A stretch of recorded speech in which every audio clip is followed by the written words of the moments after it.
আসসালামু আলাইকুম প্রিয় দর্শক। আপনারা জানেন যে বাংলাদেশের একটা জাহাজ যে এখনো হরমুজ পার হইতে পারতাছে না। কোট আনকোট হয়তো আরো কয়েকটা আছে পার হতে চাইছিল, কিন্তু পার করতে দেওয়া হয়নি। কিন্তু এটাকে পার করানোর জন্য সরকার চেষ্টা চালায় যাচ্ছে। ইতিমধ্যেই বাংলাদেশের পররাষ্ট্রমন্ত্রী ইরানের ইরানের এক উপপ্রধানমন্ত্রীর সাথে তুরস্কে একটা মিটিংয়ে সাইডলাইনে বৈঠক করছেন আর কি। বাংলার জয়যাত্রাকে হরমুজ পার করাতে অনুরোধ। ইরানের উপপররাষ্ট্রমন্ত্রী সাইদ খাতিবজাদেহের সঙ্গে সাক্ষাৎ করেছেন পররাষ্ট্রমন্ত্রী ডক্টর খলিলুর রহমান। তুরস্কের আটলান্টিয়া ডিপ্লোমেসি ফোরামের ফাঁকে এই সাক্ষাৎ অনুষ্ঠিত হয়। গতকাল রবিবার অনুষ্ঠিত সাক্ষাতে উভয় পক্ষই উপসাগরীয় অঞ্চলের উদ্ভূত পরিস্থিতি এবং পারস্পরিক স্বার্থ সংশ্লিষ্ট বিভিন্ন বিষয় নিয়ে মত বিনিময় করেন। সাক্ষাৎকালে পররাষ্ট্রমন্ত্রী চলমান ঘটনাবলী নিয়ে বাংলাদেশের ধারাবাহিক ও ভারসাম্যপূর্ণ অবস্থানের কথা পুনর্ব্যক্ত করেন এবং সব পক্ষকে সংযম, সংলাপ ও কূটনীতির মাধ্যমে মত পার্থক্য নিরসনের উপর গুরুত্ব আরোপ করেন। ইরানের উপপররাষ্ট্রমন্ত্রী বাংলাদেশের গঠনমূলক অবস্থানের প্রশংসা করেন এবং আশা প্রকাশ করেন বাংলাদেশের পররাষ্ট্রমন্ত্রী পারস্পরিক সুবিধাজনক সময়ে তেহরান সফর করেন। খুবই একটা ভালোই, আমি মনে করি পররাষ্ট্রমন্ত্রীর আল্লাহ রহমত যুদ্ধ এটা শেষ হইলে কিংবা সিক্সফায়ার হইলে অবশ্যই যাওয়া উচিত।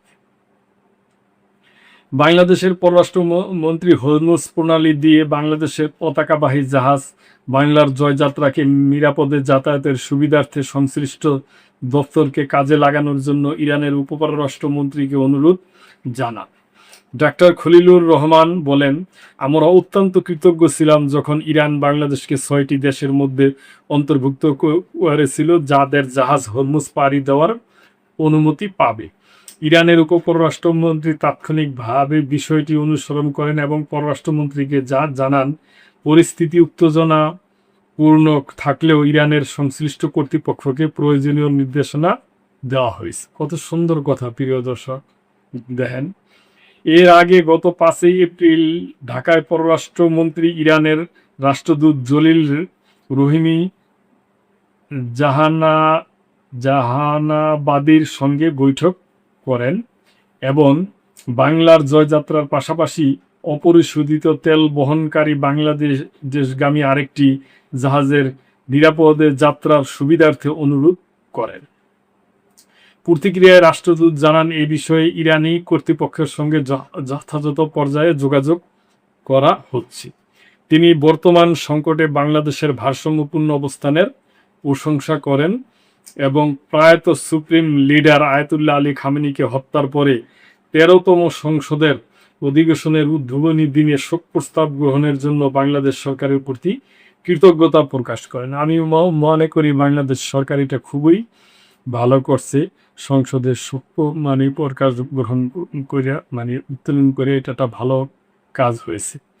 তো প্রিয় দর্শক, আমরা পরিশেষে আশা করব যে আল্লাহ রহমত যুদ্ধ হবে না, যুদ্ধ থামবে যাইবে, একটা শান্তি চুক্তি হবে, এটা আমরা আশা করি।